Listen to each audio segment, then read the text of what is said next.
Christmas Day, 1929. Germanton, North Carolina. What should have been a day of hymns and laughter began like any other in the Piedmont foothills, a tobacco farm waking to the sound of roosters, a mother preparing the meal, children buttoning the brand-new clothes their father had surprised them with. Yet by sundown, the Lawson farm would be drenched not in celebration but in blood. Charlie Lawson, a stern but respected tobacco farmer, walked the frozen ground of his land and carried out an act that shocked the nation. In the quiet of Christmas morning, he slaughtered nearly his entire family, 7 lives, erased in a single day. His wife. His daughters. His sons. Even the infant cradled in her mother's arms. And when it was done, he vanished into the woods, leaving only the sound of distant gunfire to mark his final breath. Why? That question has never left Germanton. Some claimed poverty had hollowed Charlie's mind, that failing crops and endless debts cracked his spirit on the very holiday meant for joy. Others whispered of darker things, an injury to his head that changed his nature, a shadow of madness stalking him. Still others told a more terrible tale, that Charlie's eldest daughter bore a secret too heavy for the family to survive, a secret that turned Christmas into carnage. When the news broke, it spread faster than fire through dry leaves. By nightfall, the Lawson murders were not just a tragedy, but a legend in the making. Neighbors gathered at the farmhouse, newspapers rushed to print, and soon, the Piedmont hills echoed with both grief and rumor. What began as a crime scene would become a carnival of morbid curiosity, and the Lawson story would live on in ballads, whispers, and haunted memories. Tonight, we step back into that December day. Into the frost, the gunfire, and the silence that followed. This is not folklore. It is fact, sharpened by rumor, preserved by song, and stained forever into the soil of North Carolina. If you find stories like this gripping, don't forget to like and subscribe, because this is only the beginning. Germanton sat quiet in the Piedmont foothills, where winter took a red stain from the clay and the tobacco barns stood like dark boxes against the trees. In 1929 the rhythm of a farm here was older than the stock market whose crash had filled headlines that autumn. Families judged the year by rain, insects, and the price posted for leaf at auction, not by Wall Street. The Lawsons were one such family, close to the soil, close to the barn fires, living by the measure of rows planted and rows brought in.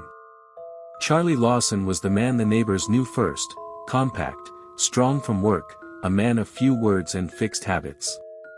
Accounts from the time describe him as a hard-working tobacco farmer, stern with his children, dutiful toward the land. His hands bore the particular burns and splits of flue-cured tobacco, leaf that needed careful tending from bed to stick, from stick to barn, from barn to packhouse. When he rose early, when he slept tired. There was nothing in that routine, outwardly, to suggest a man at the edge of anything. Beside him was Fanny, his wife, who kept the house and a constant tally of needs, meals for many mouths, washing and mending, the errands and economies that made a crop's dollar stretch to the next planting. Her work ran parallel to Charlie's but never lighter. If the field set the tempo, the kitchen kept the time. She moved through it with the steady efficiency of someone practiced at making dough, rendering lard, putting up jars, counting eggs against flour, and measuring heat in the stove by feel rather than by dial. The children filled the rooms and the spaces between rooms. The Lawsons had 8 in all. Earlier in the decade, they had already buried one. By Christmas of 1929, 7 lived at home, Marie, 17, on the edge between girl and woman, Arthur, 16, old enough to carry a man's chores, Carrie, 12, quick and observant, Mabel, 7, still small enough to be shooed from the kitchen, James, for all questions, Raymond, 2, all motion, and Mary Lou, an infant with a winter's softness. Their ages alone told the story of the household's demands, hands needed in the field, a shoulder needed at the woodpile, smaller hands needing guidance and care. The farm's economy was the region's economy in miniature. Plant beds were prepared with cold fingers in late winter, seedlings were set when the danger of frost passed, the summer was a regimen of cultivation and topping, by late summer into fall, tobacco went to barn, green leaf strung on sticks, hoisted into rafters, and cured by controlled heat until the leaf turned a particular, profitable gold. The cash did not arrive when the work was done, it arrived when the leaf was graded and sold. Until then, a family lived on credit and prudence. Shoes waited until a growth spurt ended, a trip to town waited until a list could justify it, anything new waited until something old had broken entirely. And yet that December, there was something new. Charlie did what the neighbors would later remember precisely because it was unusual. He took the family into town, bought new clothes, and arranged for a studio portrait. It was not the custom of a man careless with money or indifferent to appearances. New garments in winter cost more than cloth at home and the time required to make it, and a formal photograph cost more than a candid snapshot. The portrait, taken in a studio's neutral light against a painted backdrop, fixed the Lawsons as they wanted to be seen, upright, tidy, together. Buttons were fastened. Hair was smoothed. The infant was held just so. In print, the faces looked steady, unsmiling in the way families often were for the camera then, as if the act of being recorded called for discipline. To the family, the new clothing meant dignity and holiday. To the community, it was a signal of good cheer at a season when good cheer was rationed. The price of tobacco had been inconsistent, country people had learned not to expect windfalls even when the harvest was good. So a trip that yielded coats and dresses for several children, and for Fanny, and for Charlie himself, announced a decision: Christmas would be marked, not merely passed. In a year of scarcity, the Lawsons meant to be seen, if only for the length of an exposure, as fortunate enough to celebrate. The land under that decision was not generous. Piedmont soil could be coaxed but not persuaded. Every spring a farmer made the same bargain: seed for yield, debt for the hope of a price that would redeem it. Charlie had made that bargain many times. He had moved the family before, as farm families did, following opportunity in the form of available acreage and a landlord's terms, closing gaps with seasonal labor. In Germanton, they had settled into a pattern that looked, from the outside, like permanence: a house, barns, a pack house, a small orchard, a garden, chickens to keep the kitchen supplied with eggs, a hog or two put up for meat. Winters were for mending tools and mending clothes, for cutting stove wood, for thinking through the next year's rows. What the neighbors saw in December was a family at the ordinary edge of survival, nothing uncommon, nothing theatrical. Charlie was strict, yes, and serious, qualities that in a farming culture often earned as much praise as criticism. A man who let a row go wild or a barn fire run too hot was a man who would answer to the ledger later. There was pride in a straight furrow and a clean porch. There was pride, too, in children who minded. The Lawsons, by that measure, stood in the middle of their community, neither especially favored nor especially unfortunate. If they were whispered about, it was for the new clothes and the photograph, not for any quarrel or scandal. Still, it is easy, too easy, to mistake the appearance of normalcy for the fact of peace. Farms isolated families as much as they gathered them. The distance between houses could be measured in acres and in the hours a man or woman worked each day. Worries circled without listeners, debts calculated and recalculated at night, private griefs carried in silence, the fatigue that makes a mind brittle. In the cold months the sky pressed low, and the roads to town were rutted and hard. A household could be full of people and still be lonely. The Christmas season cut that loneliness with ritual. Churches in the Piedmont prepared programs and baskets, children recited pieces, evergreen boughs came into sanctuaries where the smell of woodsmoke usually dominated. Even those who seldom lingered long in town made a point of it in December. Merchants decorated windows with tinsel and paper bells, country people walked by, comparing prices, choosing when to spend and when to wait. A new dress, a boy's cap, a pair of polished shoes, each purchase was a small promise that the year would end with something besides fatigue. When the Lawsons sat for their portrait, they offered themselves to a record that would outlast them. The photographer would have arranged them by height and by age, instructed the older children to hold still and the younger ones not to fidget. Fanny would have checked the baby's blanket twice. Charlie would have stood as he always stood, set in his shoulders, eyes level. Nothing in the image argues with the idea of a family intact. The lines of their bodies resolve into a pattern of kinship that looks, to a viewer decades later, like certainty. Back at the farm, life continued in its winter register, a mother's list for Christmas dinner, a father's circuit of the property to check fences and the last of the stored leaf, children rehearsing the small joys of a holiday, the apple saved for the day, the ribbon refolded to use again, the thrill of being seen in something new.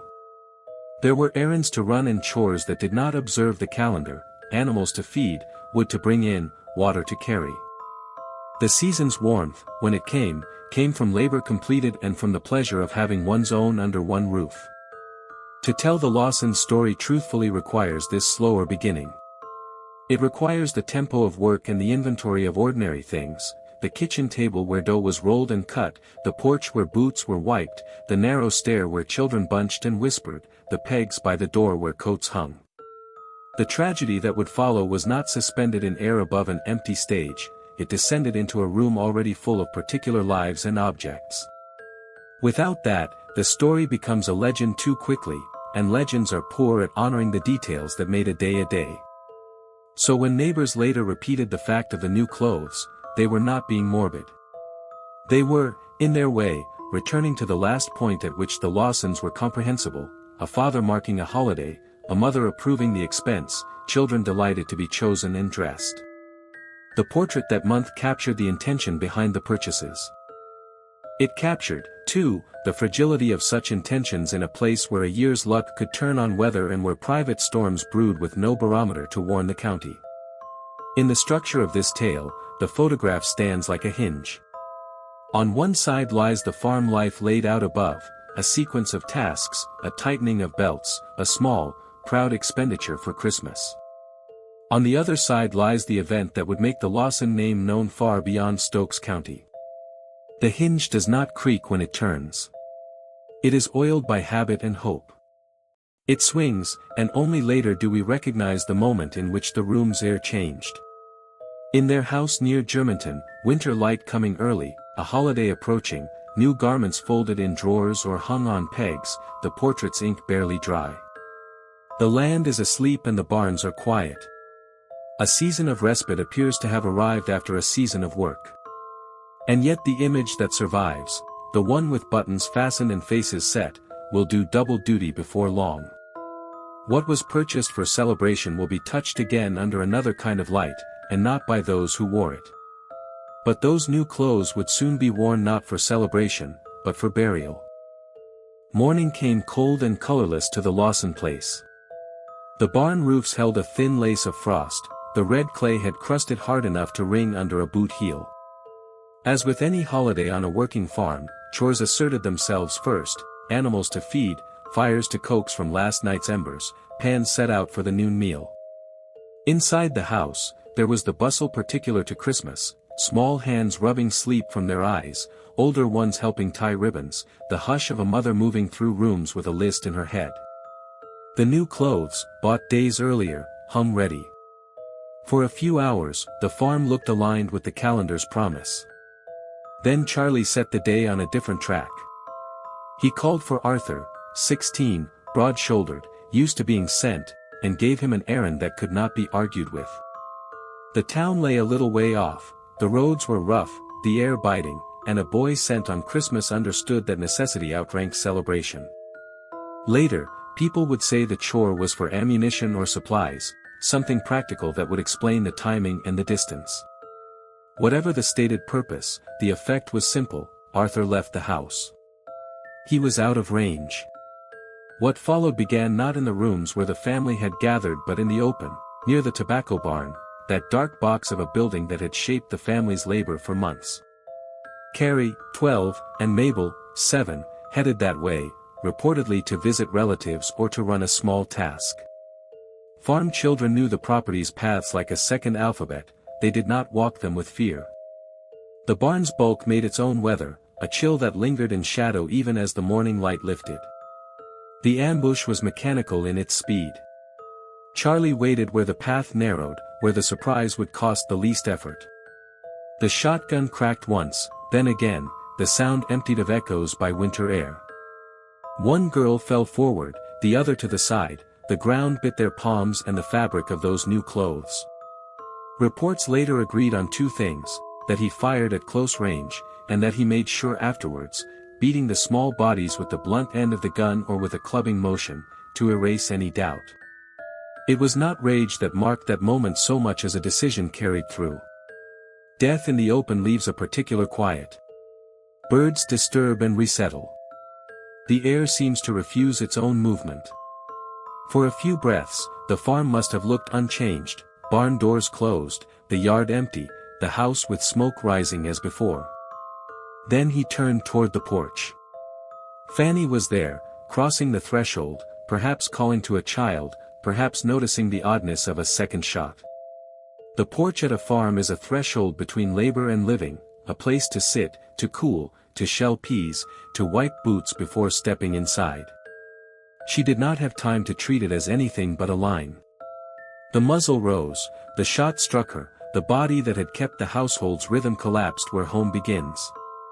Neighbors later would say they found her near the doorway, as if still in transit. Death had caught her exactly between tasks. Inside, sound becomes direction. The first shot inside the house, some say it was at Marie, 17, who had cried out in terror at the noise, others say it struck one of the small boys, turned rooms into channels of flight and collision. Houses like the Lawsons are built to contain warmth and motion, not to absorb gunfire. A hallway carries a shout as cleanly as it carries a draft. A short room becomes shorter at the sight of a man with a gun. Marie had been on the edge of womanhood all autumn, carrying the double burden of eldest daughter, extra hands in the kitchen, extra eyes on the small children, and the new self-consciousness that girls were like an invisible shawl. She had posed in the studio portrait with the gravity such attention demands. On the day itself she would have moved quickly, out of habit, toward a brother's cry or a mother's call.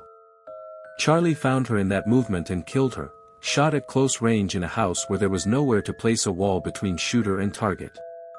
Accounts tell of her falling in a room where the tree would have stood or where the table for Christmas dinner had been imagined. One life ended in an instant that had been supposed to carry the scent of cinnamon and coffee and fried meat.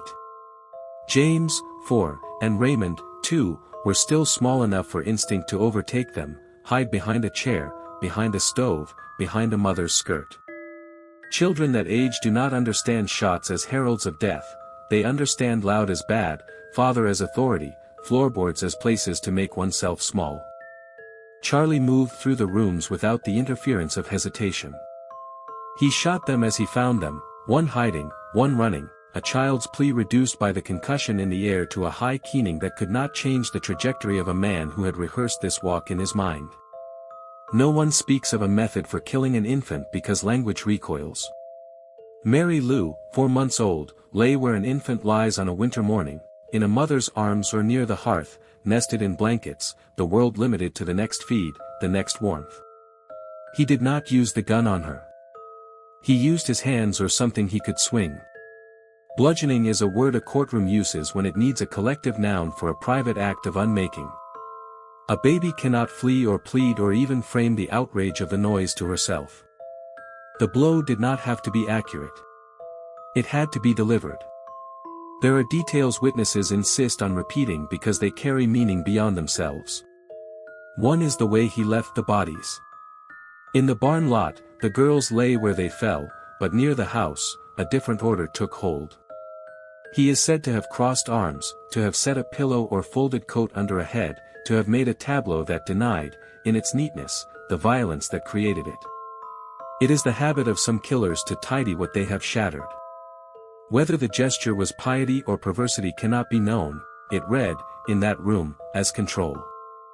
The house returned to a kind of unnatural composure, like a stage reset between acts. Another detail comes from sound carried to others. Gunshots travel differently in cold. Neighbors later spoke of hearing one, then a pause, then a cluster, like a storm that has to gather itself before it commits.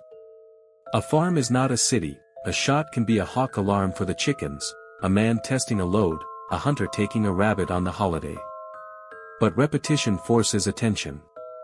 People began to note the direction, their bodies turned before their feet did. Farm communities do not call law first, they move toward one another. By the time the first feet reached the Lawson place, the day had already divided into before and after. A man on the porch would have seen Fanny, and seen at once from the angle of the body that there was no aid to organize. He would have called out and received no answer. He would have taken in, not in words but in a compression of air in the chest, the odd stillness of a threshold used too often to require an invitation. Houses teach neighbors to read themselves like text. A pan on the stove is a sentence about supper, a curtain drawn at noon is a sentence about illness, an open door on a cold day is a sentence about trouble. This door wrote in capital letters. Inside, the sight lines were short but decisive. The dead do not arrange themselves. The arrangement meant intention. Someone moving through the rooms after would have had to step around bodies to reach the next one, a navigation that interferes with belief. Even the small objects placed carefully, a pillow under a cheek, a hand laid flat on the other, argue with the senses. He did not leave the gun where it fell, he did not drop into the nearest chair as men exhausted by a day's work will. He left the house altogether. The scene outside kept its own accounting. The prints in the frozen dirt near the barn, the careful placement of the twins of those prints in the path to the woods later in the day, the small scuff where the porch step receives a foot, these are the kinds of marks that tell a story a neighbor can follow with a finger. The barn lot held the first chapter, two small shapes in holiday clothes against the ground's hard texture, a smear of something dark where a head had refused to yield to the earth. The porch held the second, a woman who had crossed it 1,000 times arrested in a pose no living body adopts. The house held the rest. There is a geography to a massacre, and this one keeps to the scale of a farm. It is not a sprawl. It is a sequence compressed into a few yards. That compression is part of what makes the story feel insoluble decades later. A stranger might tie this to madness alone. A neighbor sees that the man knew the distances precisely, the number of steps between barn and porch, between kitchen and front room, between cradle and door. He did not have to hunt the bodies. He had been living among them. Before noon, the Lawson place had begun to draw people, and yet the man who had made the place uninhabitable was not there to meet them. The children who might have run to a neighbor's yard were incapable of flight. The woman who might have called for help was past calling. The silence that follows multiple shots is not ordinary, it is an engineered quiet, a dampening of sound by the absence of voices. The first arrivals did not yet know that the day's choreography included a vanishing. In the space that opens after discovery and before the arrival of officials, there is always a flurry of unwise mercy. Someone covers a face with a cloth, as if shielding a spirit from dust. Someone straightens a skirt because dignity is a habit that outlives the body by an hour. Someone reaches for a pulse. Someone runs to fetch a doctor who cannot be in time. A neighbor boy begins to cry and does not stop. The cold air gnaws even at the stunned. The door that should be closed to keep heat in must be kept open because the house has turned into a question everyone demands to see asked aloud. In that gap, the first theories, breathless, foolish, inevitable, begin to form: accident, feud, a stranger on the road. But the tidy arrangement of bodies argues otherwise, and the prints outside draw a line toward the woods. There are signs a man makes without intending to, and there are signs he makes because he wants them read. The day's next decision lay in those trees. By evening, 7 lay dead. The light went gray and then blue in the fields, and breath smoked from men's mouths as they stood in small knots, speaking in low voices because the dead in a house force a whisper even outdoors. Somewhere, miles away, or only a short way off, Arthur was finishing the task he had been sent to do, the errand that had carved him out of the tally. He would walk back into a world he no longer recognized. He would become, in the nation's telling, the one spared, as if fate were a hand that could lift a single figure cleanly from a crowded page. But Charlie himself had not yet finished the day's grim ritual. After emptying the rooms of the living, he walked out of the story's center and into the trees, taking his weapon and whatever remained of his intention with him. The woods, indifferent to celebration and to crime alike, received him. Soon, there would be gunshots again, distant but unmistakable, and neighbors would turn their faces toward the oak where the path bent and the ground, trampled in circles, told of hours spent alone with what he had done. That, however, belongs to the next section. Here, the house holds what it holds, a Christmas undone, a family destroyed, and arrangements so precise they seem to promise an explanation that will never fully arrive. He left the house the way a man leaves a field at dusk, without speaking, with his thoughts already somewhere beyond the fence line. After the last shot inside, Charlie stepped down from the porch and crossed the yard into the tree line that bordered the farm. Winter had thinned the understory, bare branches laced the air like wire. He carried the shotgun and the silence he had made. Behind him, the house held its arrangement, bodies tidied as if for company that would never come. Ahead, the woods absorbed him the way they absorb weather, without comment, without favor, only with distance. A farm boy learns paths by footfall, not by map. He would have known the bends where the ground lifts, the dip that holds frost all day, the oak that throws a reliable shade in July. He walked toward that known oak now, the one that marked the curve of a path neighbors used when cutting across to another parcel. The ground was crusted and glassy, each step must have made a sound the trees learned to ignore. For a time, minutes or an hour, there was only the rhythm of a man alone with his breath, with the weight of a gun, with the arithmetic he had already begun at the barn and finished in the house. On the farm, the day broke into pieces without his hand to hold it together. Neighbors, drawn first by sound, then by dread, arrived at the yard and stopped as if at a boundary line. Some went in, some could not. One ran for help. Word moved quickly over distances that are usually slow. When men gather in winter around a fact too large to carry indoors, their talk shortens. They say names. They say numbers. They do not say why. Hours passed in this narrow, stunned time. Then, more gunfire, distant, unmistakable. Not the echo of what had already happened, but a new report, duller, swallowed by trees. Faces turned. A few men followed the sound along the path that curved away from the house, boots clacking on frozen ruts, breath white in front of them. It was late enough for the day's light to go thin and blue, their eyes adjusted to that edge where detail becomes suggestion. They found him near the oak. The scene there was small and self-contained. Charlie had chosen a place a short walk from the house and far enough to be apart from it. The oak rose like a column, at its base the ground was worried into a shape no storm makes. Footprints described a rough circle. In places the leaves were mashed to the color of old tobacco, in others the dirt showed through, scored and dark, as if a man had dragged a boot toe, turned, and dragged again, measuring his own circumference. The circle read like a clock made by compulsion, an hour marked by pacing rather than by hands. He had sat, perhaps, then risen, then sat again. The gun lay near him when they arrived. The death itself was not theatrical. When the time came, he turned the weapon on himself and fired. The fact of suicide is simple even when the circumstances are not.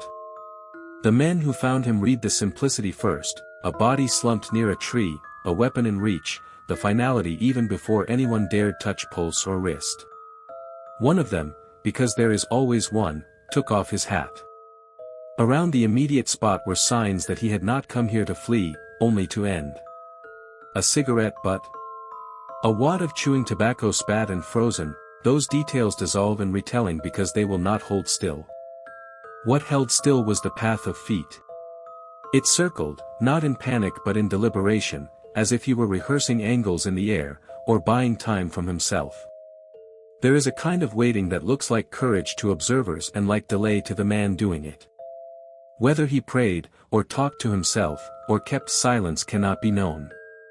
The oak did not repeat him. Near the body were papers. Accounts from that afternoon mentioned tobacco notes, receipts and slips tied to the season's crop, the leaf that had structured the family's year. There were also papers taken for letters, folded, carried on his person, addressed to kin. Their contents are less certain than their presence, rumor enlarges what handwriting withholds. Some versions say they were messages of explanation or apology. Others say they were merely the odds and ends of farmer keeps, addresses, accounts, misread as testament by men who needed the neatness of a final word. What the scene did not produce was a formal suicide note that settles motive. The pockets held paper, they did not hold an answer. The men did what men do at such a juncture. They looked at one another, not because they lacked the fact of what had happened, but because the next step makes a story official, moving a body, notifying the sheriff, fixing the day on a line of time that will be measured later in print. One went back to the house to say, in the fewest possible words, that the shooter was found and that he was dead. The rest waited with the dead man at the oak. A winter wood at dusk is a room without walls. They stood in it and did not speak more than necessary. Later talk added a dark refinement, that Charlie had listened for the gathering before he completed his circuit, that he had waited until there were feet on the path and voices within reach, that he paced not in torment but in calculation, so that his final act would be witnessed not merely discovered. This, like so much else in the Lawson story, is conjecture that grew out of a pattern and took root because it fit the pattern's cruelty. The circle of prints is not a clock. It is the mark of a man who could not stand still, or would not. To say more is to tidy what refuses to be tidy. What can be held as certain in this last scene are the coordinates and the sequence. He left the farm. He went to the oak. He paced. He shot himself. He left behind papers that speak of tobacco and kin, the two currencies he had known most of his life. There is a small, bitter symmetry in that residue. The year's crop and the year's family were both written there, pressed flat into slips and letters in a pocket nobody would warm again. When they carried him back, the path reversed its meaning. The same ground that had admitted him into solitude now bore the weight of his return, this time as an object, not a will. The house and yard received him briefly, not as a father or a neighbor, but as the conclusion of a fact that needed to be gathered with the rest. The oak stood where it always had. The circle at its base would hold until the next wind, then loosen, then vanish, leaving only the memory in men's mouths of a ring walked into winter earth. By nightfall, the harvest of the day was complete, 7 dead in the house and yard, 1 dead in the woods. The arithmetic is brutal and uncomplicated. What follows is not. In the absence of a confession and in the presence of so much arrangement, the county did what counties do, it began to reason backward. Was it money? Was it injury? Was it shame? Theories assembled like neighbors at a porch, each with a piece of the story in hand, each insisting on its own urgency. That reckoning belongs to what comes next. For now, section 3 ends with the image fixed, a man alone at an oak, his footprints pacing a rough circumference, papers in his pockets that name crops and kin, and a gun that furnished both the day's beginning and its end. The question left standing in the bare woods is the one that will not resolve in any single document: why? When a murderer leaves no confession, communities manufacture one out of what remains: habits remembered, receipts folded in a pocket, remarks that sound different once blood is in the room. The Lawson case offered no signed page to smooth the rough edge of events.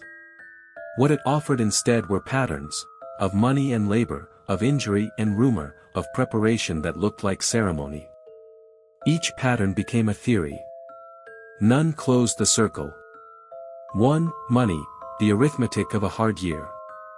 The first explanation presented itself in the simplest language available to farm counties: times were bad. Tobacco did not always bring the price a man hoped, credit could be extended only so far, debts came due when the crop came in, not when hope did. A year like 1929, with national markets in collapse, sharpened even a farmer's local worries. To a neighbor telling the story in January, money trouble was both diagnosis and epitaph. This theory has an intuitive grammar. Familicide, in many known cases, arises when a provider, entangled in debt, shame, or both, decides that extinction is preferable to exposure.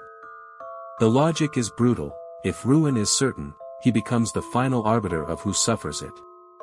In that reading, Christmas is not a contradiction but a propitious day. It magnifies both the pressure and the chance to gather the family in one place.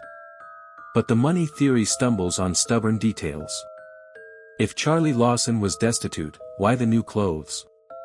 Why the studio portrait, an expense that announces surplus, however modest, and intention, however temporary?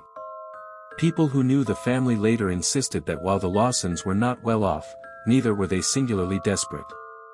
The farm had barns, a packhouse, the tools and stores that speak of continuity into the next season. Tobacco notes in his pockets, those slips that trace the sale and grading of leaf, suggest a man in the middle of exchange, not frozen outside it. Even in hard years, farmers made small displays of holiday purchase as a stance against scarcity. The clothes and photograph can be read as defiance rather than solvency. If the motive was strictly financial, the killing was a poor solution even on its own terms. The sequence, sending Arthur away first, arranging bodies, walking to the oak, has less of the frenzy that often accompanies catastrophic economic unmasking and more of a private thesis being executed. Nothing was set afire to hide evidence, nothing was taken that would have bridged a debt. Poverty can break a mind, but here poverty alone does not explain the neatness. 2. The head, injury as cause and as excuse. Months before Christmas, by several accounts, Charlie suffered a head injury, reported as a blow during farm work or while building, followed by headaches and changes in temper. In a county without routine neurological care, such an event lives half in memory, half in inference. He was not himself afterward. There were spells. The mind, the most mysterious organ in the 1920s and in many respects still, became an available culprit. A head injury offers two kinds of explanation. One is mechanical. Trauma to brain tissue can alter impulse control, mood, judgment. Men who never raise a hand may do so after a concussion, men who brood may brood darker. The other is rhetorical. He had a head injury, becomes a phrase that allows neighbors to stand nearer to the crime without feeling its breath. Injury transfers causation from character to circumstance. Yet the head injury theory, while plausible as a pressure, resists service as a single trigger. Those who saw Charlie in the weeks before the murders did not describe a man lurching through episodes beyond his recognition. The day itself displays a cold organization that does not align with sudden neurological collapse. He sent Arthur away on purpose. He chose ambush points that minimize struggle. He loaded and fired, without the misfires of disorientation. He paced at the oak for hours. Such staging implies cognition in gear, even if warped. Autopsy, to the extent it was performed, offered no definitive pathology. But autopsies of the era rarely did in cases of concussion or diffuse injury. The absence of evidence on a table does not absolve a brain of what it did. The fair thing to say is this: a head injury could have lowered thresholds, sharpened irritability, or made catastrophic ideas feel more available. It cannot alone account for the selection of Christmas, the procurement of new clothes, the tidy tableau of the dead. Injury is context, not script. 3. The secret, rumor, pregnancy, and the accusation that does not sit still. No theory has carried more heat than the one that names incest as the axle of the tragedy, specifically, that Charlie had impregnated his eldest daughter, Marie, and that Fanny either knew or had just learned. Versions differ on origins. Some later relatives claimed Fanny had confided suspicions, others said a niece overheard Marie speaking to a friend, still others pointed to a general unease around the household that, in retrospect, reads as the shadow of a concealed wrong. Years after, writers and collectors of local memory moved this theory from whisper to print. As a narrative, incest arranges the facts with awful efficiency. The portrait and the new clothes become a high-gloss veneer applied in haste, a prelude to erasure. The selection of victims, everyone except the son sent away, reads as an attempt to annihilate witnesses and consequences. The timing, Christmas, is then a perverse inversion, a day intended for the birth of hope used to prevent the birth said to be growing under the family's roof. But the incest theory's power outpaces its evidentiary weight. There was no medical confirmation of pregnancy at the time, no records demonstrate that Marie, 17, had visited a physician for such a condition. Exhumation was not pursued to settle questions. The accounts that feed the story often surface years later, after the family's name had hardened into legend, when memory is both a container of fact and a mirror that reflects the shape of a tale already in circulation. Rumor finds what it is primed to find. In a culture that polices women's virtue publicly and handles private violations in silence, the accusation can both expose a possibility and carry its own harm. Ethically, this theory asks something of listeners: to contemplate the worst without turning a victim into spectacle. If incest occurred, Marie was the injured party, not a figure of scandal. To retell the possibility is to retell her vulnerability. If incest did not occur, the rumor compounds tragedy by staining the dead. In either case, the community's need for an explanation does not constitute proof. The theory remains a potent instrument because it organizes grief into outrage. That potency is not the same thing as verification. 4. The ritual, new clothes, a portrait, and the choreography of forethought. In the days before the murders, Charlie took the family to town, purchased new clothing, and arranged for a studio photograph. After the murders, he arranged bodies, folded arms, a pillow under a head, as if staging one final image. Read together, these gestures have the profile of ritual. Not a religious rite, exactly, but a sequence meant to inscribe meaning. Here we are as we wish to be seen, here we are as I fixed us. The ritual reading gains strength from the day chosen. Christmas carries calendar gravity even for those who rarely step into church. It guarantees attendance. It guarantees a layer of sound, bells, hymns, greetings, that can muffle gunfire at a distance. It guarantees a saturation of symbol, innocence, family unity, gifts. To place murder there is to sentence the family not only to death but to a permanent, unerasable juxtaposition. It is to weld the Lawson name to the season's lexicon. If this was the aim, it succeeded. What, then, was the ritual for? If money were the motive, display in advance is counterintuitive. If injury were the motive, the tidy aftercare of bodies is an odd flourish. If incest were the motive, the portrait reads as either a last clean picture before a perceived stain shows, or as overcompensation to still the suspicions of others. The most economical reading is this: forethought existed. Charlie decided on a stage and dressed it. Counter-readings remain possible. The clothes and the photograph could be exactly what they looked like in the moment, an unusual but sincere Christmas treat engineered by a father who, whatever else troubled him, wanted his family to be marked by some dignity before the year turned. The arrangement of bodies can be interpreted as the warped continuation of caretaking, a way to impose the household's tidy habits on a scene of his own making. People who clean compulsively do not always stop when cleanliness is obscene. Ritual may not be motive, it may merely be the form motive chose. 5. The chooser's map, selection, sequence, and the psychology implied. One empirical route through the thicket of explanation is to attend to the choices embedded in the crime itself. Sending Arthur away first isolates the strongest surviving male, eliminating the only person who might have countered him physically or disrupted the sequence. Ambushing Carrie and Mabel near the barn minimizes struggle and keeps the house initially unaware. Shooting Fanny on the porch collapses the household's center of gravity. Killing the others inside controls the scene and keeps victims from scattering outdoors where intervention might occur. Bludgeoning the infant avoids the scene management problems of discharging a firearm at close range over a cradle. Pacing at the oak for hours before suicide suggests an appetite for a particular ending, whether for his own nerve to align with his intention or for others to be nearby when the end occurred. This design implies a particular interior story about control, shame, or annihilation. In family annihilator frameworks sometimes used by criminologists, the Lawson crime aligns partially with the self-righteous type, in which a father punishes family for perceived failures, and the phenomic type, in which a father equates family well-being with his own status in a collapsing order. It diverges from the disappointed type, motivated by perceived shortcomings of the children, and the paranoid type, motivated by an externalized threat, though shadows of each can be cast if one is willing to stretch categories. What stands out is not rage but completion. There are no reported pauses where persuasion was attempted, no evidence of a quarrel that escalated disastrously in the moment.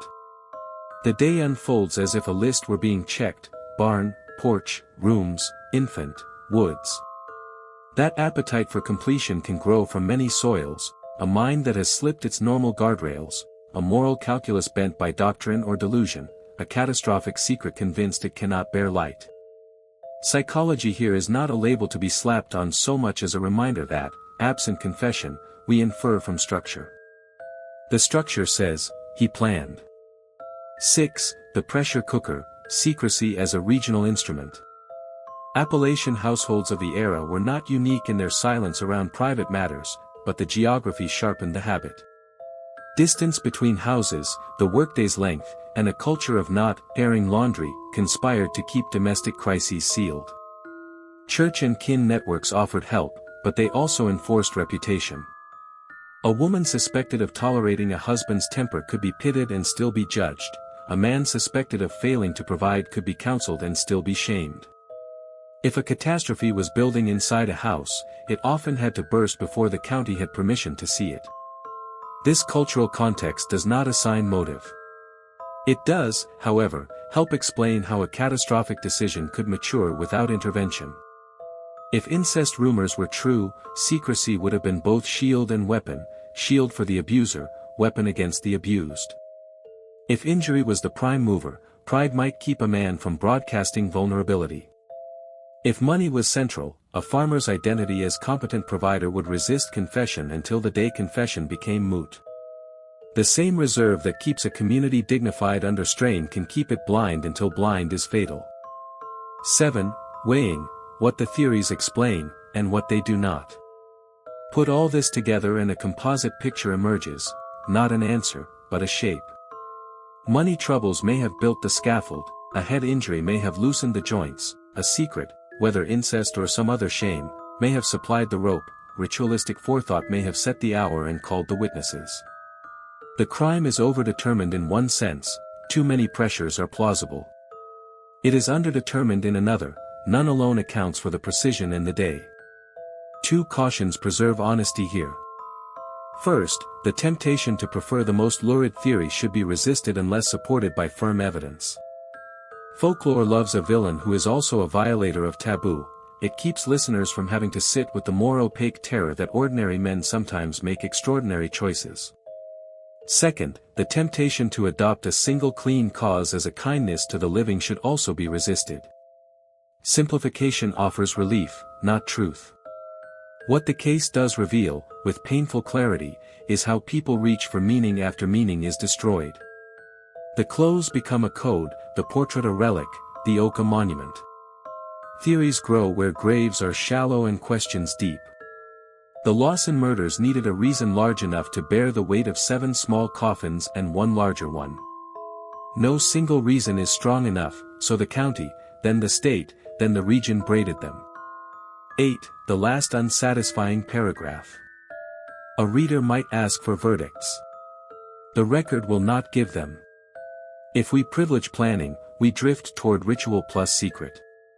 If we privilege context, we drift toward money plus injury.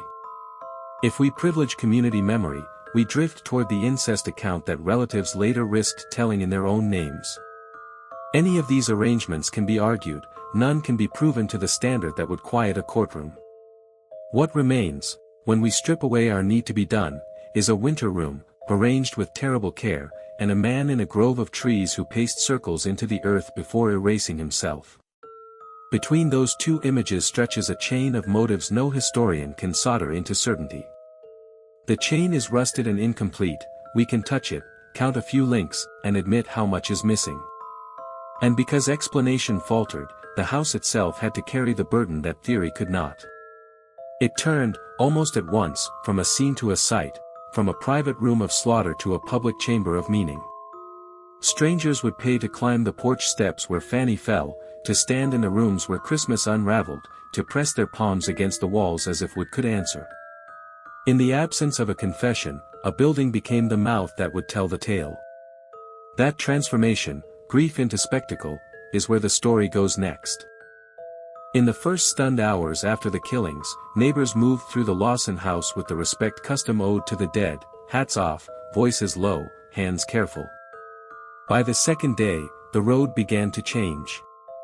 Wagons, then motorcars, rolled up from Danbury, Walnut Cove, Winston-Salem, people who had no kinship with the Lawsons but felt newly entitled to stand in their rooms. Word of mouth traveled faster than print, then print caught up and widened the circle. The house, fixed on its patch of Piedmont clay, became a destination. At the gate, grief met arithmetic. Relatives, faced with expenses, with curious crowds, with the raw fact that the farm could no longer function as a farm, did what rural families do when weather or death interrupts a season: they improvised a way to keep going. A small fee was asked at the door, the kind of coin a man might spend on a pint of kerosene or a sack of flour. Some accounts say a box held the money, others say a relative took it in hand and made change. The amount was not the point. The point was the transaction, strangers buying the right to look. They filed into the rooms, the winter light thin even at noon. The scent inside had already turned, lye soap and wood smoke overtaken by copper and damp and the strange chill of a house that knows its occupants are not coming back. Visitors walked the path the killer had walked, because the mind insists on rehearsal: the barn lot where the girls fell, the porch step where Fanny crossed and did not finish crossing, the short hallway that funneled sound into panic, the front room where bodies had been set as if for a photograph no one would ever develop. Someone pointed, someone whispered, someone, always, laughed too loudly out of nerves and was shushed. What began as witnessing thinned into spectacle almost at once. People wanted something to carry away that proved they had been near the fact of it.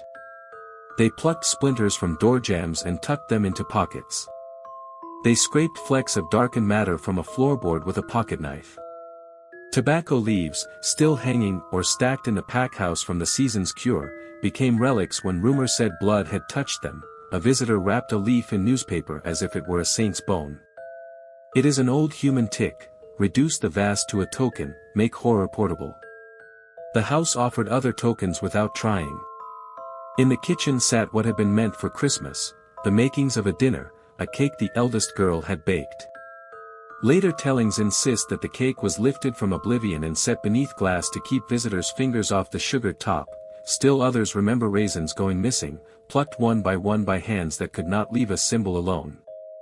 Whether the glass arrived that week or later, the story's insistence on it does its own work. A feast day's sweetness turned into an exhibit, private celebration petrified into a curiosity to point at, to circle in pencil on a postcard home. The new clothes, those rare, proud purchases, shifted meaning with the crowd's gaze. They had been bought for dignity, for a portrait, for the short pleasure of being well-dressed at Christmas.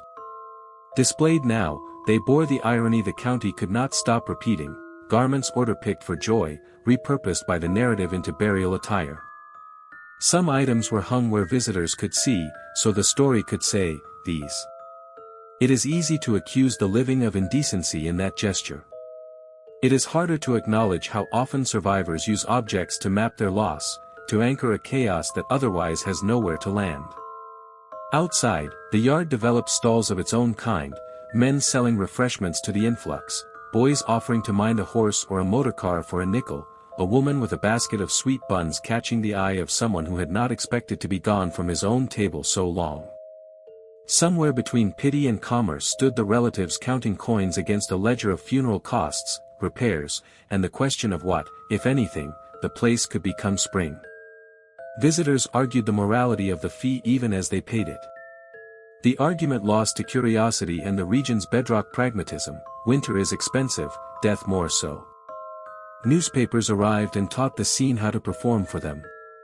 A reporter asks where a man stood and points his photographer toward that angle. The lens fills with a doorway, a scuffed plank, the high contrast shadow of a stove. Captions complete the illusion of certainty. A line of men at the porch becomes the crowd, a single woman dabbing her eyes becomes mourning. The house grew fluent in being looked at. Its rooms learned to hold strangers' footsteps the way they once held children's play, noisy for an hour, then gone. Moralists traveled, too, and made their own purchases. A minister used the porch as a pulpit and told those gathered that sin was cumulative, that the wages of some unnamed disobedience had come due on Christmas Day. A temperance man found in the carnage a lesson against liquor, whether or not liquor had been part of the week's story. A reformer from town spoke to a small knot of listeners about mental hygiene, the modern phrase catching in the cold air like a cough. Each framed the house as Exhibit A for a theory already in hand. Not everyone who came was a ghoul. Some women, kin, near kin, and church friends, cleaned as best they could, because hands trained to order do not know how to stand idle in chaos. They washed what would come clean, they burned what could not. They set chairs back against walls, righted a picture frame, shut the eyes of a doll. Work can be mercy even when mercy seems misplaced. The trouble is that work also prepares a room for the next round of eyes. The longer the tours continued, the more the house changed species, from domicile to display, from crime scene to roadside attraction. It learned the economy of repetition. A relative or neighbor, pressed into the role of docent, told the same sentences until they lost their taste: here is where, here is how, this is what was found. The repetition built a patina of authority over guesswork, sanding the splinters off any moment that still refused to fit a tidy groove. Theories hung in the air like the breath of the assembled, visible in the cold, then gone. There is an obscenity to this, and also a logic. Rural America has always made rooms do double duty: parlor by day, bedroom by night, kitchen by week, canning line in August. In the Lawson aftermath, a house became, for a season, a ledger and a stage. It took in coins to pay for what had to be paid for. It presented horror back to the curious in digestible angles: a doorway, a table, a small pair of shoes. If that seems unforgivable to a later eye, it is worth asking what the alternative would have been: to lock the doors and starve. To welcome strangers for free and still be judged. There are no clean economies after a massacre, only scales that never balance. By late winter, the novelty dulled to a steady traffic. The road rutted deeper. Children not yet born when the shots were fired would later say they were taken there in their Sunday clothes, that their mothers told them to look and to remember and to be quiet. The Lawson house, once a node in a network of work and kin, had become a lesson, and then an emblem, and then a brand. The county's private grief had been minted into a token the region could spend. Stories do not stay in rooms. They go where voices carry. As the road brought strangers to the Lawson porch, the Lawson name began traveling in the other direction, out along the rails, into barbershops and mill floors and churchyards, set to melody, pinned to headlines, repeated in choruses that promised to tell exactly how it was. What spectacle had begun, song and news would preserve. News traveled two ways in the South of 1929 to 30, ink and tune. The Lawson murders found both conveyors ready. Within weeks, the story left Germanton and stepped onto porches miles away in the mouths of men with guitars and women with hymn-strong voices. A ballad requires a frame, who, what, when, and a grief that can be counted, and the Lawson tale provided a terrible arithmetic: Christmas, a father, a mother, 7 children, a gun, the woods. Singers shaped it to stanza and chorus the way mill hands shaped cotton to thread: steady, efficient, relentless. The song that settled into circulation, called, in one form or another, The Murder of the Lawson Family, followed the old ballad grammar. It opened with the date, named the dead, and set the scene with the matter-of-fact chill that folk song favors. There was no courtroom rhetoric, only the cadence of front porch judgment. Verses walked listeners room by room as if the melody were a lantern. A refrain returned to fix the sorrow in place, not to solve it. What the law could not explain, the chorus agreed to remember. Ballads aren't archives, they are arguments. Each couplet selected detail with purpose. The new clothes appeared again, not as a shopping list but as a symbol, a glint of holiday brightness recast as funerary irony. The barn ambush compressed into a single sorrowing line, the porch shot tightened to a phrase that struck like the report it described. Even the pacing circle at the oak found its way into certain versions, translated into the moral geometry folk songs like to teach, round and round the sin until it spends itself. If rumor of a secret pregnancy traveled in daylight at all, the ballad kept it mostly in shadow, hinted, sometimes named, often sidestepped, because the song's burden was carrying grief without scattering blame where proof was thin. The melody did what melodies do, it made the story portable. Phonograph records and songsters' broadsides carried the tune down railroad lines and across county roads. A diner in Danville might hear it on a coin-operated machine before a mill worker in Winston-Salem did. A farmer in South Carolina might hum it at a fence line not knowing the family's names except as the ballad framed them. The voice on wax often adopted a plain-spoken tone that hardened the tale into something like communal memory. To sing along was to join a jury with no retiring room. Newspapers worked the same raw material with different tools.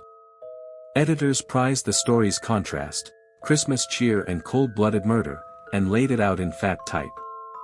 Photographs of the house, the yard, the studio portrait became templates for captions that stitched certainty to speculation.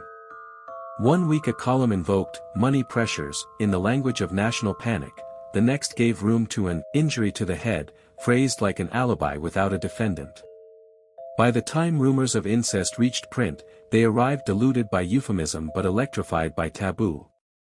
A headline can be a hammer, the Lawson case taught the state how hard a hammer could swing. Reportage blurred into reenactment.